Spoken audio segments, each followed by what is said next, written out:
ಈ ಬಾರಿ 2 ದಿನದ ಆಚರಣೆ ಉಡುಪಿ ಮಠದಲ್ಲಿ ಸಂಭ್ರಮ ಹೆಚ್ಚಾಗಿದೆ ಅಂತ ಹೇಳಬಹುದು. ಕೃಷ್ಣನ ಆರಾಧಕರಿಗೆ ಈ ವರ್ಷದ ಕೃಷ್ಣ ಜನ್ಮಾಷ್ಟಮಿ ವಿಶೇಷ. ಹಾಗಾದರೆ ಮತ್ತಷ್ಟು ಮಾಹಿತಿಯನ್ನು ಈ ಕುರಿತಾಗಿ ಪಡ್ಕೊಳ್ಳೋಣ. ಹರೀಶ್ ಕಶ್ಯಪ್ ಅವರೇ, ಕೃಷ್ಣನ ವ್ಯಕ್ತಿತ್ವ ಏನನ್ನ ಸಾರುತ್ತೆ ಅಂತ ನೋಡೋದಾದರೆ, ಆತ ಅತ್ಯುತ್ತಮ ಮಗ, ಆತ ಅತ್ಯುತ್ತಮ ಪ್ರೇಮಿ, ಆತ ಅತ್ಯುತ್ತಮ ಪತಿ, ಆತ ಅತ್ಯುತ್ತಮ ಗುರು. ಈ ಎಲ್ಲವನ್ನೂ ನೋಡಿದಾಗ ಕೃಷ್ಣನಲ್ಲಿ ಯಾವ ಗುಣವನ್ನು ನಾವು ಅನುಸರಿಸಬೇಕು ಅಥವಾ ಕೃಷ್ಣ ಯಾವ ಗುಣವನ್ನು ಹೆಚ್ಚಾಗಿ ಸಾರ್ತಾನೆ ಅಂತ ತಿಳ್ಕೊಳ್ಳೋದೇ ಗೊಂದಲ. ಯಾವುದೇ ತುಂಬ ಆದರೂ ಅದನ್ನು ತುಂಬಿಟ್ಕೊಳ್ಳೋದು ಬಹಳ ಕಷ್ಟ ಅಂತಂತ. ಹಾಗಾಗಿ ಅವತಾರದ ಪೂರ್ಣ ಅವತಾರದ ಕೃಷ್ಣನ ಒಂದು ವ್ಯಕ್ತಿತ್ವ ನಮಗೆ ಮುಖ್ಯವಾಗಿ ಏನು ಕೊಡುತ್ತೆ ಅಂತಂದರೆ, ಮುಖ್ಯವಾಗಿ ನಾವು ತುಂಬು ಹೃದಯಗಳಾಗಬೇಕು. ಅಂದರೆ ಮಾನವೀಯ ಮೌಲ್ಯಗಳಿಗೆ ನಾವು ತುಡಿತಕ್ಕಂತಹ ವ್ಯಕ್ತಿತ್ವ ನಮ್ಮದಾಗಬೇಕು ಕೃಷ್ಣನ. ಯಾಕೆ ಅಂತಂದರೆ, ಶಿಶುವಾಗಿ ಜನಿಸಿದ್ಯೋ ಶ್ರೀರಾಮ ವಿಠಲ ಅಂತ. ಶಿಶು ಅಂದರೆ ಶಿಶುವಿನಿಂದ ಅವನ ಅಂತಃಕರಣವು ಒಬ್ಬರಿಗೆ ಒಳ್ಳೆಯದು ಮಾಡಬೇಕು ಅಂತಂತ ಬಯಸ್ತಕ್ಕಂಥ ನೋಡಿ, ಕೃಷ್ಣನೂ ಅವತಾರ ಮಾಡಿದ್ದಾನೆ, ಏನೇನೋ ಲೀಲೆಗಳು ಮಾಡಿದ್ದಾನೆ, ರಾಮನ ಅವತಾರ ಮಾಡಿದ್ದಾನೆ. ಇದೆಲ್ಲ ಆಗಿದೆಯಾ ಬಿಟ್ಟಿದೆಯಾ, ಇದು ನಮ್ಮ ಕಲ್ಪನೆಗೆ, ನಾವು ಪಾಮರರ ಕಲ್ಪನೆಗೆ ಬಹಳ ಕಷ್ಟದ ವಿಷಯ. ಆದರೆ ಅದನ್ನು ಒಂದು ವಿಚಾರವಾಗಿ ತಗೊಂಡು ಅಧ್ಯಯನ ಮಾಡ್ತಾ ಕೂತ್ರೆ ಇಷ್ಟೆಲ್ಲ ಸಾಧ್ಯತೆಗಳು ಒಬ್ಬ ವ್ಯಕ್ತಿ ಈ ಭೂಮಿಯಲ್ಲಿ ಮಾಡಬಹುದಲ್ಲ. ಅದರಲ್ಲಿ ಒಂದೊಂದಷ್ಟು ಏನಾದರೂ ನಾನು ಪಡ್ಕೊಳ್ಬಲ್ಲೆ ಅನ್ನುವ ಚಿಂತನೆ ಬರ್ತದೆ ಮನುಷ್ಯನಿಗೆ. ಅದು ಬರಬೇಕು ವಸ್ತುತಃ.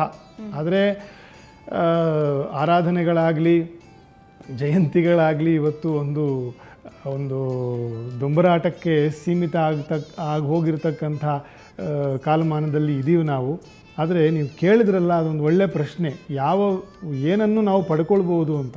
ಒಂದು ಮಗುವಿನ ರೂಪದಲ್ಲಿ ಇದ್ದಾಗಲೂ ಸಹ ಅವನು ಒಬ್ಬರಿಗೆ ಯಾವ ರೀತಿ ನಾನು ಸ್ಪಂದಿಸಬಲ್ಲೆ, ಯಾವ ರೀತಿಯಾಗಿ ನಾನು ಸಂತೋಷವನ್ನು ಕೊಡಬಲ್ಲೆ. ಮತ್ತು ಪೂತನ ಜೀವಿತಹರ ಬಾಣಾಸುರ ಅಂತಕಃ ಅಂತಂತ, ಪೂತನೆಯ ಜೀವಿತವನ್ನು ಹರಣ ಮಾಡ್ದ ಅಂತಂತ ಹೇಳ್ತಾರೆ. ಆದರೆ ವಸ್ತುತಃ ಅವಳೊಬ್ಬಳು ಗಂಧರ್ವ ಕನ್ಯಕೆ, ಶಾಪದಿಂದ ಪೂತನೆಯಾಗಿ ಹುಟ್ಟಿರ್ತಾಳೆ.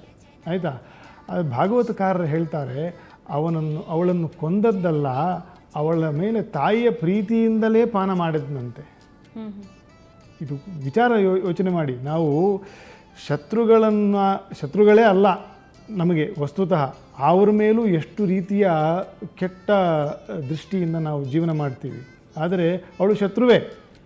ಎಲ್ಲ ಮಕ್ಕಳನ್ನು ಪ್ರಾಣ ಹಿಂಡತಕ್ಕಂತಹ ವಿಷ ಸ್ತನವನ್ನು ಪಾನ ಮಾಡಿಸ್ತಕ್ಕಂತಹ ಇದ್ರು ಭಾಗವತದಲ್ಲೇ ಕಾರರು ಹೇಳ್ತಾರೆ, ಅವನು ದ್ವೇಷದಿಂದ ಪಾನ ಮಾಡಿ ಸಂಹಾರ ಮಾಡಿದ್ದಲ್ಲ, ತಾಯಿಯ ಮಮತೆ, ಮಗುವಿನ ಮಮತೆ ಒಂದು ಸಂಬಂಧ ಏನಿದೆ ಆ ಸಂಬಂಧದ ವಿಷಯವನ್ನೇ ಅವನು ಧಾರಣೆ ಮಾಡಿಕೊಂಡು ಅವಳ ಶಾಪ ವಿಮೋಚನೆಯನ್ನು ಮಾಡಿದನೇ ಹೊರತುವೆ ಅಲ್ಲಿ ದ್ವೇಷ ಭಾವನೆ ಇಲ್ಲ. ಈ ಗುಣವನ್ನು ನಾವು ಅವನ ಮಗುವಿಂದ ಕಲಿಯೋದಿದೆ. ಇನ್ನೂ ಒಂದು ದೊಡ್ಡವನಾಗ್ತಕ್ಕಂಥ ಅನಂತ ಲೀಲ ಚರಿತ ಅನಂತಾನಂತ ಅದ್ಭುತೋ ವಿಗ್ರಹ ಅಂತಂತ ನಾವು ಅನಂತವನ್ನು ಯೋಚನೆ ಮಾಡೋದು ಏನು ಬೇಕಾಗಿಲ್ಲ, ನಮ್ಮ ಶಕ್ತಿಯೂ ಇಲ್ಲ.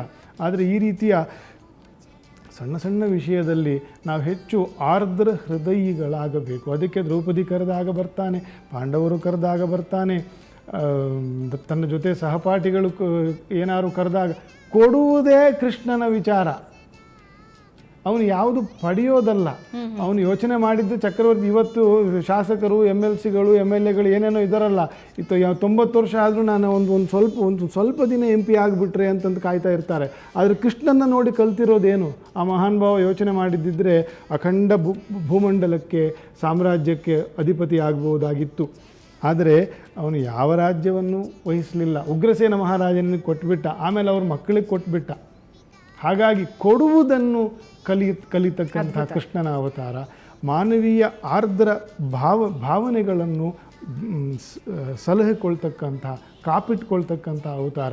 ಇಷ್ಟನ್ನು ಪ್ರಾಯ ಇವತ್ತಿನ ಕಲುಷಿತ ಸಮಾಜದಲ್ಲಿ, ಇವತ್ತಿನ ಸ್ವಾರ್ಥಮಯ ಸಮಾಜದಲ್ಲಿ ಇಷ್ಟನ್ನು ನಾವು ಕೃಷ್ಣನ ಅವತಾರದಲ್ಲಿ ಕಂಡುಕೊಂಡ್ರೂ ಪ್ರಾಯ ಇನ್ನೊಬ್ಬರಿಗೆ ಅದರಿಂದ ಒಳ್ಳೆಯದಾಗುತ್ತೋ ಇಲ್ವೋ, ಆದರೆ ನಮ್ಮ ಹೃದಯಕ್ಕಂತೂ, ನಮ್ಮ ಮನಸ್ಸಿಗಂತೂ ಆಯಸ್ಸು, ಆರೋಗ್ಯ ಬರೋದರಲ್ಲಿ ಯಾವುದೇ ಅದ್ಭುತ. ಇದಿರೋದಿಲ್ಲ. ಕೊನೆಯದಾಗಿ ಆಚರಣೆಯ ಬಗ್ಗೆ ಹೇಳೋದಾದ್ರೆ ಯಾವ ರೀತಿಯ ಆಚರಣೆ, ಉಪವಾಸ ಆಚರಣೆಗಳು ಕೃಷ್ಣ ಮಠದಲ್ಲಿ ಹಾಗೂ ಮನೆಯಲ್ಲಿ ಮಾಡೋರು, ಮನೆಯಲ್ಲಿ ಕೃಷ್ಣಾಷ್ಟಮಿ ಆಚರಿಸೋರು, ಕೊನೆಯದಾಗಿ ಸಂಕ್ಷಿಪ್ತವಾಗಿ ನೋಡಿ, ಉಪವಾಸ ಅಂತಕ್ಕಂಥದ್ದು, ನಿರ್ಜಲ ಉಪವಾಸ ಮಾಡ್ತಕ್ಕಂಥದ್ದು ನಮ್ಮ ಉತ್ಕಟ ಭಕ್ತಿಯ ಒಂದು ದ್ಯೋತಕ.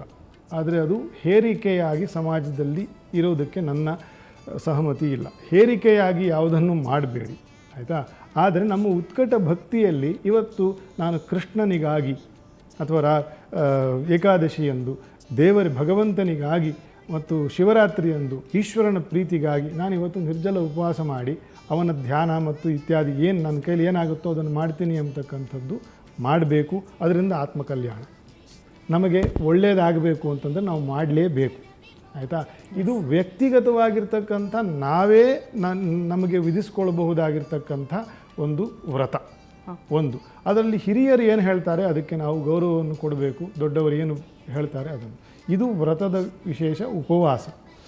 ಇನ್ನು ಸಂಜೆ 7 ಗಂಟೆ ನಂತರ ನಾಳೆ 2 ದಿನ ಮಾಡ್ತಕ್ಕಂಥವರು ಅಥವಾ ನಾಳೆ ಜನ್ಮಾಷ್ಟಮಿಯನ್ನು ಉಪವಾಸವನ್ನು ಮಾಡಿ ನಾಡಿದ್ದು ಪೂರ್ಣ ಮಾಡ್ತಕ್ಕಂಥವರು, ಶ್ರೀ ವೈಷ್ಣವರಲ್ಲಿ ಶುಕ್ರವಾರ ಬೆಳಗ್ಗೆ ಮಾತ್ರ ರೋಹಿಣಿಯನ್ನು ಮಾತ್ರ ಹಿಡ್ಕೊಂಡು ಮಾಡ್ತಕ್ಕಂಥ ಕ್ರಮವೂ ಇದೆ. ಸೊ ಹಾಗಾಗಿ ಇದು ಎಲ್ಲರಿಗೂ ಸೇರಿದ ಹಬ್ಬ ಆದ್ದರಿಂದ ನಾವು ಬರೀ ಉಡುಪಿ ಕೃಷ್ಣನನ್ನು ಮಾತ್ರ ಇಟ್ಕೊಂಡು ಮಾತಾಡಲಿಕ್ಕೆ ಬರೋದಿಲ್ಲ. ಹಾಗೆ ಎಲ್ಲರೂ ಕೂಡ ಉಪವಾಸವನ್ನು ಮಾಡಿ ಸಂಜೆ 7 ಗಂಟೆ ನಂತರ ಪಾರಾಯಣೆಗಳನ್ನು ಮತ್ತು ಕೃಷ್ಣನ ಪೂಜೆಯನ್ನು, ಅಂದರೆ ನಾನಾಗಲೇ ಹೇಳಿದೆ, ಅಷ್ಟಮಿ ಅಂತಂದರೆ ಕಾಯೋದು, ದೇವರ ಅವತಾರವನ್ನು ಮಾಡಿದ ಅಂತಕ್ಕಂಥ ಚಿಂತನೆ ಮಾಡ್ತಕ್ಕಂಥದ್ದು. ಜಯಂತಿ ಅಂದರೆ ಹುಟ್ಟಿದ ನಂತರ ಬರ್ತ್ಡೇ ಮಾಡ್ತಕ್ಕಂಥದ್ದು. ಹಾಗಾಗಿ ಅದನ್ನು ಆಚರಣೆ ಮಾಡಿಕೊಂಡು, ಮತ್ತು ತಿಂಡಿ ಪ್ರಿಯ ಕೃಷ್ಣನು ಎಲ್ಲ ರಸೋವೈ ಅಷ್ಟಮಃ, ಅವನು ಕೃಷ್ಣ ಎಲ್ಲ ರಸಗಳಿಗೂ ಬೇಕಾದಷ್ಟು ತಿಂಡಿ ತೀರ್ಥವನ್ನು ಮಾಡಿಟ್ಟು ಅದು ನಾವು ಇನ್ನೊಬ್ಬರಿಗೂ ಹಂಚಿ ಅಲ್ಲಿವರೆಗೂ ಉಪವಾಸವನ್ನು ಮಾಡಿ ಮಾರನೇ ದಿನ ಬೆಳಿಗ್ಗೆ ಸಂಭ್ರಮ ಆರಂಭ ಮಾಡಬೇಕು ಅಂತ. ಜನ್ಮಾಷ್ಟಮಿಯ ಗೊಂದಲ ಹಾಗೂ ಅದರ ಸಂಭ್ರಮ, ವಿಶೇಷತೆ ಎಲ್ಲವನ್ನ ವೀಕ್ಷಕರಿಗೆ ತಿಳಿಸ್ಕೊಟ್ರಿ. ಧನ್ಯವಾದ. ನಮಸ್ಕಾರ, ಎಲ್ಲರಿಗೂ ಒಳ್ಳೆಯದಾಗಲಿ. ವೀಕ್ಷಕರೇ, ಇದು ಈ ಹೊತ್ತಿನ ವಿಶೇಷ. ನೇರ, ದಿಟ್ಟ, ನಿರಂತರ ಸುದ್ದಿಗಾಗಿ ನೋಡ್ತಾ ಇರಿ ಸುವರ್ಣ ನ್ಯೂಸ್.